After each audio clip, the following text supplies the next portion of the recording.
Assalamualaikum warahmatullahi wabarakatuh. Salam kenal semuanya, saya Eka Karabida yang akan membantu jalannya sesi talk show pada kali ini dengan tema peran akuntan dalam mencegah korupsi dan kecurangan keuangan. Nah, baik, sebelum saya memulai jalannya talk show pada kali ini, saya ingin memulai terlebih dahulu dengan data yaitu Indeks Persepsi Korupsi (IPK) Transparansi Internasional tahun 2024. Nah, Indonesia ini berada di peringkat 99 dari 180 negara yang mengindikasikan bahwa Indonesia semua terlibat dengan korupsi. Nah, kemudian pasti kita punya banyak pertanyaan, bagaimana sih peran akuntan dalam mencegah korupsi dan kecurangan-kecurangan lainnya? Nah, oleh karena itu kami sudah mengundang beberapa narasumber yang tentunya akan menjawab pertanyaan-pertanyaan itu semua. Yang pertama, kita mengundang seorang perwakilan dari KPK yaitu Ibu Alvina. Kemudian yang kedua, kita mengundang dosen akuntansi yaitu Ibu Armida. Kemudian yang ketiga, kami mengundang yaitu seorang auditor, Bapak Ardi. Nah, kita akan memasuki ke sesi tanya jawab. Dan saya mempunyai sebuah pertanyaan yang kemudian akan dijawab bergiliran dimulai dari Ibu Alvina sebagai perwakilan dari KPK, yaitu seberapa besar pengaruh teknologi seperti sistem akuntansi berbasis digital dalam mendeteksi dan mencegah keuangan. Nah, pertanyaan ini akan dijawab terlebih dahulu dari perwakilan KPK pada Ibu Alvina. Dari perspektif KPK, teknologi berbasis digital berperan sangat penting untuk mencegah dan mendeteksi kecurangan. Sistem akuntansi digital memungkinkan transaksi dicatat secara real time dan otomatis, sehingga meminimalkan celah untuk memanipulasi data. Selain itu, penggunaan teknologi juga dapat meningkatkan transparansi dan akuntabilitas karena data akan sulit diubah atau disembunyikan. Baik. Kemudian bagaimana pandangan dari soal investasi kepada Ibu Armi? Menurut pandangan dosen umumnya, sistem ini meningkatkan transaksi dan akurasi dengan pencatatan otomatis serta audit trail sehingga memudahkan pencatatan yang mencurigakan. Kemudian bagaimana pandangan dari seorang auditor kepada Armi? Menurut saya, pengaruh dari teknologi ini sangat banyak, yaitu salah satunya adalah meningkatkan transparansi dan memudahkan proses audit. Jika yang dahulunya proses audit itu menggunakan kertas, masih menggunakan proses yang lama, dengan teknologi ini kita dapat mempersingkat proses audit sehingga kita dapat mengefisiensi waktu yang lebih.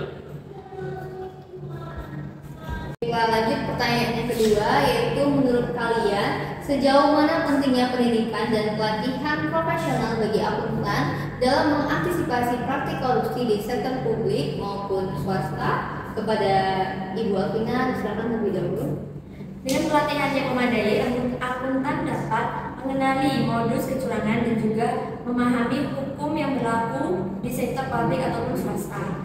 Pelatihan juga dapat meningkatkan budaya integrasi tinggi dan juga memperkuat etika profesi seorang akuntan. Itu pada Ibu Armi. Dosen menilai pendidikan dan pelatihan profesional sangat penting bagi akuntansi dalam mencegah korupsi di sektor publik. Oh, baik. Kepada Bapak Arlia. Bagi saya, pendidikan di universitas itu sangat penting dikarenakan kita akan diajari ilmu-ilmu akuntansi yang akan mengarahkan kita untuk tidak melakukan kecurangan. Dan kita dapat mengikuti webinar yang akan memberikan efek. Kita akan mendapatkan pendidikan yang lebih yang kita tidak dapatkan di perusahaan di perguruan tinggi. Baik, agar kita lebih mengetahui bagaimana sih peran masing-masing dari mereka ini dalam akuntan itu, maka saya akan mengajukan beberapa pertanyaan bersama. Dimulai dari Bapak Ardian sebagai auditor. Saya akan mengajukan pertanyaan, yaitu bagaimana peran auditor eksternal dalam mendukung akuntansi yang transparan dan akuntabel guna mencegah kecurangan keuangan. Peran auditor eksternal sangat krusial karena dapat mendeteksi dan mencegah kecurangan. Karena proses audit sangat ketat dan dapat mencegah kecurangan terjadi. itu membuat orang-orang bakal takut untuk melakukan kecurangan karena dia takut kecurangannya itu akan terbongkar dan akan merusak karirnya untuk masa depan. Dengan adanya auditor eksternal juga akan meningkatkan kepercayaan dari investor untuk mendapatkan modal yang lebih, untuk mendapatkan investasi dari luar, dan kepercayaan dari kreditur ketika kita ingin meminjam uang dari bank-bank yang lain.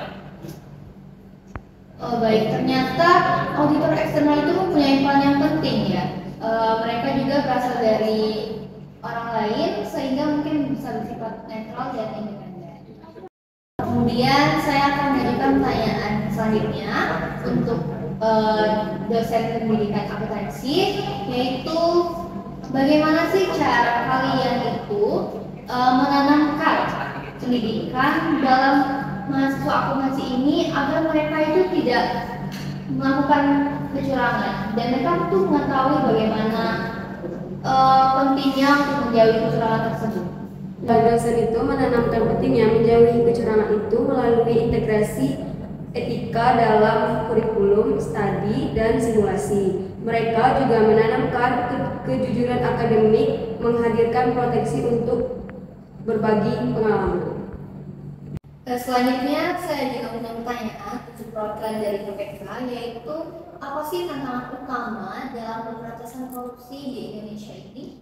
Tantangan utama yang dihadapi oleh KPK dalam pemberantasan korupsi di Indonesia itu ada beberapa faktor. Salah satunya keterbatasan sumber daya dari anggaran maupun tenaga kerja. Yang kedua, korupsi yang terstruktur dan sistematik yang melibatkan banyak pihak sehingga menyulitkan terjadinya penyelidikan.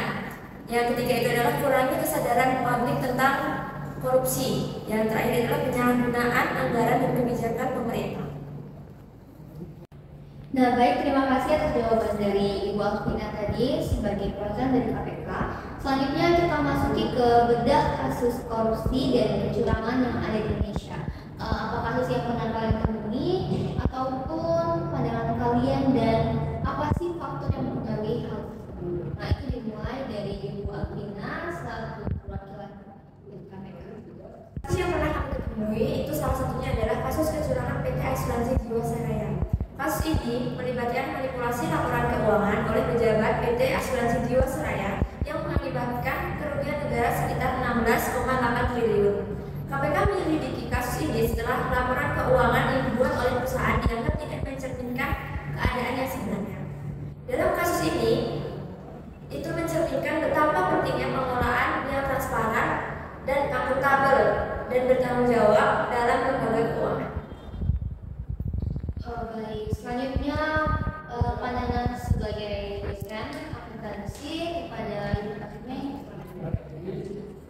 Sebagai dosen akuntansi, saya melihat bahwa kecurangan seperti manipulasi, laporan keuangan, pengelolaan dana, dan suap sering disebabkan oleh faktor-faktor seperti kurangnya pengawasan, tekanan ekonomi, budaya organisasi yang tidak etis, dan kurangnya pendidikan etika profesi. Pandangan dari auditor sendiri itu bagaimana Bapak lihat? Kasus yang saya temui yaitu adalah kasus SNB Finance, di mana modusnya adalah menggunakan laporan keuangan untuk memperoleh pinjaman dari bank sebesar 4 triliun. Mengapa kasus ini gagal diaudit? Kasus ini gagal diaudit karena auditor eksternal tidak melakukan konfirmasi independen terhadap pemberi piutang, dan perusahaan juga memiliki hubungan erat dengan bank, sehingga kurangnya pengawasan yang diberikan oleh pihak bank, dan dampaknya bagi perusahaan adalah perusahaan menjadi bangkrut dan bank mengalami kerugian yang sangat besar. Itulah mungkin tadi contoh dari pentingnya sebuah auditor dalam perusahaan dan dalam pentingnya peranan dalam mencegah korupsi dan kecurangan-kecurangan lainnya. Rekan-rekan semuanya, berakhirlah sesi diskusi kita pada kali ini. Terima kasih pada narasumber, kepada Ibu Alvina, Ibu Armei, dan Bapak Ardian yang sudah men-share ilmunya dan men-share juga pengalamannya pada kali ini. Kita berikan aplaus dulu pada kita. Baik, saya selaku moderator Enti Miranda pamit undur diri. Wassalamualaikum warahmatullahi wabarakatuh.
audit itu dapat diselesaikan dalam jangka waktu pendek, maka kan